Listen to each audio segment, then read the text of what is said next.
We never have two people in drag on the pod. And also not two people of color on the pod at the same time. Welcome to Sibling Rivalry. What was it? I hate to bring up a sore subject. Oh, God. What was it? Remember the fierce typo at DragCon? Oh, my God. DragCon UK 2020. That was the omen to 2020. We should have known that the year was going to be fucked up. It was Sibling Rivalry. Riverly. So we sat in front of that fucking banner after thousands of people taking pictures. And on the last day, Bob and I are in the Uber driving to London Heathrow Airport. You didn't notice for days? No. Girl, we noticed DragCon was over, and we're in the car driving to the airport, and it was a thing on Twitter, Sibling Rivalry. And I was like, girl, what are they talking about? And we're looking at it together in the car like this, and we literally, it felt like a movie. We were like,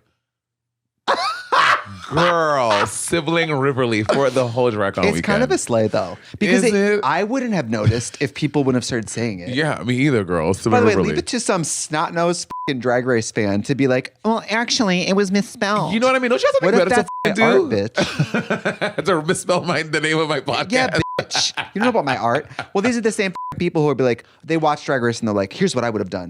You know what you would have done? Nothing. And cried. Because you can't dance, sew, sing, act, and you can't even stand up straight, bitch. You would have done nothing. You would have done fucking nothing. You would walk to the workroom and start crying and piss your pants, girl. You would have pulled out your tampon and laid down. That's all that would have happened. That's all that would have happened. That's all that would have happened. You know what, Trixie? I agree. Thank you. That's the whole pod. So what are we now, though? If we're not Gen Pop, are we? We're solitary confinement. We are, aren't we? Death Row. Yeah. Well, no. Death Row is like Beyonce. Beyonce cannot ever have a normal human experience ever. No. Like she can never go anywhere and not be recognized. So she's on death row. Girl, she can't do nothing. Anything. You know, a lot of the fans think that I'm Gen Z, and I want to show that I'm not a Gen Z girly, but the people think I'm Gen Z. Are the people who think you're Gen Z in the room with us now? No, I will say you have a Gen Z sensibility because your style's so like current. Oh, really? Yeah, and you have a great sense of humor. The kids love you. Well, I'm dressed today like I'm a 90s black comedian. Like I'm about to do the Queens of Comedy. Entirely. Oh, for sure. The hair kind of gives. It's like a little bit pop star, but the outfit is very unapologetically 90s comic. For sure. Yes. Yeah. Like I'm like me and Samore could be on the same like stage. You know and what the I mean? Hoop, it's very Queens of Comedy. The little hoop too. The little hoop also. You know what the little hoop gives? What? It gives like Lauryn Hill's Sister Act. Ooh, like little 90s earrings. Yes! Do people tell you look like fucking Cheryl Lee Ralph all the time? I hear that a lot. I do not see it. And I love Cheryl Lee Ralph, okay? But people do say it. All the time. Okay, because I see all it. the time. I get her. I used to get Jennifer Hudson a lot before, and I don't get it anymore. Now it's Cheryl Lee Ralph, which I don't know. Do I look more like Cheryl Lee Ralph, or is she just more part because of Abbott Elementary? Like the kids know her now. I get her all the time. Well, she goes to more award shows now, and she gets in high glam. And I do think when she gets in high glam, she obviously looks more like a drag queen. Oh, yeah, for sure. Yeah. But listen, if you're going to get compared to somebody, but also take Cheryl Lee Ralph. Her at award shows, it's so camp. And like when she won that award and she goes and says, I am an endangered species. It's fierce. Like, Cheryl, what? Go off. I love it. I love crazy. I love it. Nothing. Girl, your co-host, of course you do.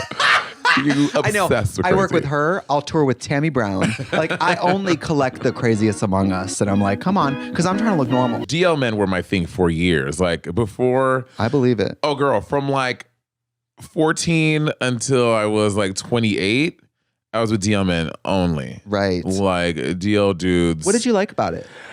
I just thought they were like hot, and I were you in in drag a lot? It's sometimes in drag, sometimes out, and that is a lot of times what would happen because we used to work at Hardware Bar on 10th Avenue, 48th Street in New York, and there was Fairy Tale Lounge around the corner, which was a T-girl bar. Right. So a lot of times you would get the overflow from dudes that couldn't find success there. So not the overflow. not truly the second string.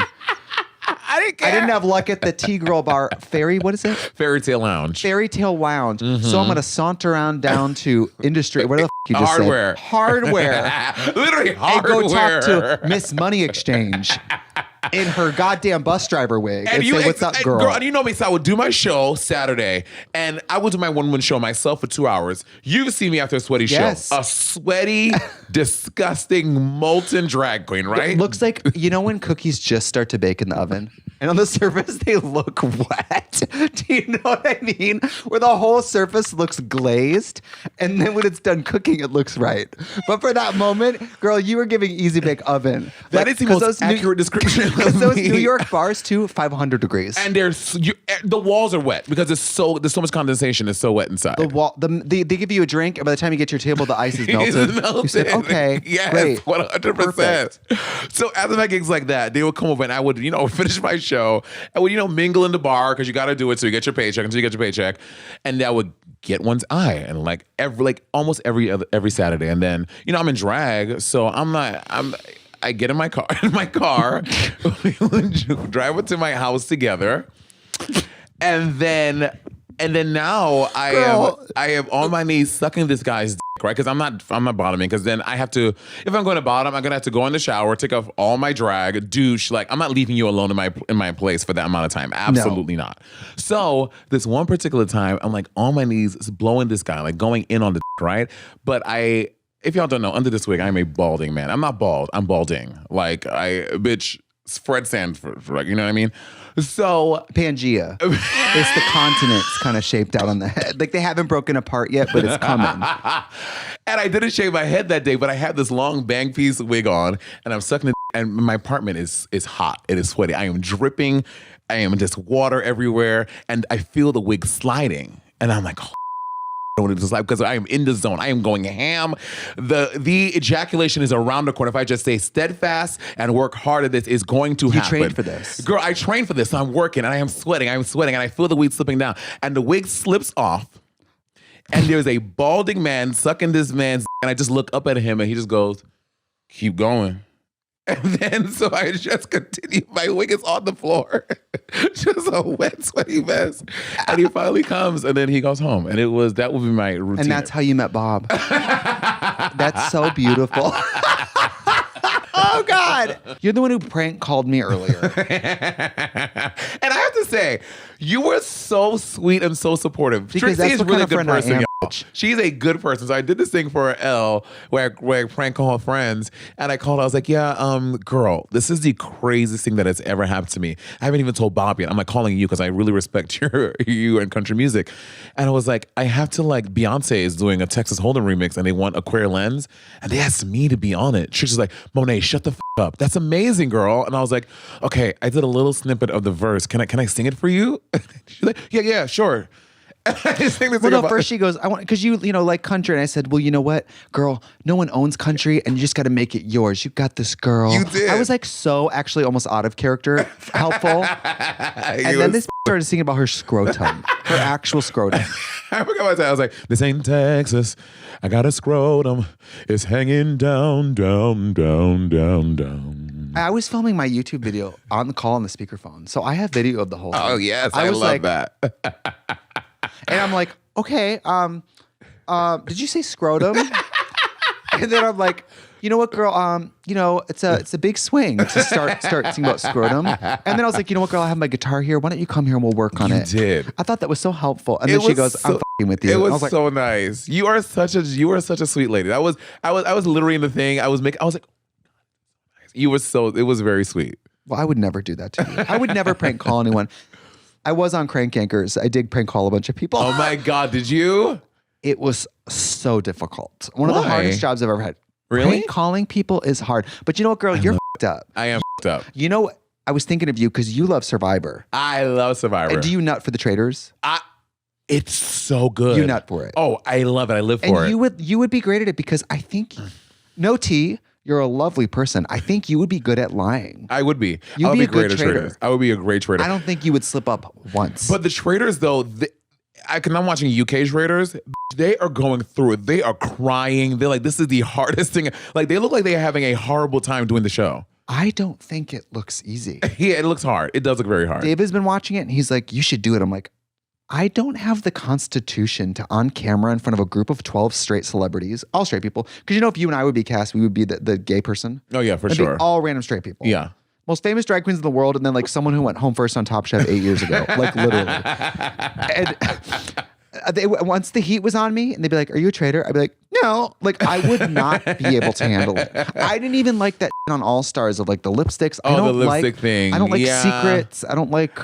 Yeah, I mean, again, I say that now, but again, this is like bad. I'm like, I can do it. I'm a bad, but I feel like in practice, I really am a softie. Like Bob would say this all the time. I really boast up like, but when it comes to the thing, I'm very soft and pink inside. I really am. I think Bob would be good at it because Bob, in some ways, he would love is a sociopath. You know what I mean? When it comes to entertainment, Bob would lie to a room full of people very well. Yes. When it comes to the game, I think Bob would be like, yeah, it's the game. I'll do it. Have you ever played Secret Hitler? I played Not So Secret Hitler. Like, what kind of question is that? It's a game. It's a board game. And so you're either a fascist or you're a liberal. And if there are 10 people playing, there are 6 fascists. There are 6 liberals, 3 fascists, and 1 secret Hitler. The fascists know who Secret Hitler is, but Secret Hitler doesn't know who the other fascists are. And then the goal of the game is that you have to pass policies. And the liberals win when they pass 5 liberal policies. The fascists pass when they pass 6 fascist policies. It's a crazy game. I played a game night. It's wild. And so you left Ebony and Irony because it got too political. And then you went on to play political board games. Yes. Would you ever run for office? You know, I think no. You thought about it for a second. I did, and I immediately thought that is a terrible idea. That's why you're a good businesswoman. You're like, you know what? If there's money and it's not too hard, it's good air conditioning. I might with it. I bet you those government buildings have good air conditioning. Oh, they do. Like they're very Brutus too. So I love that. Yeah. Yeah. I would be a horrible politician. The f***ing dirt they will dig up on me, like and me and like some. There's this video Peppermint was talking about on our podcast. We had her as a guest like a few months ago. There's a video of her. From back in the day at the old Pyramid nightclub in New York City, there is a security video of her doing less than being a girl. Not Miss America. Yeah, exactly. Not Miss America behavior. And she was like, girl, if that's her first about me, like it would be crazy. Like it would be a rap. So like I'm sure there's a video. There's a video of me doing something somewhere that would surface if I did public politics. It also depends who you run with. Like if you haven't sucked at a bar, I don't even trust you.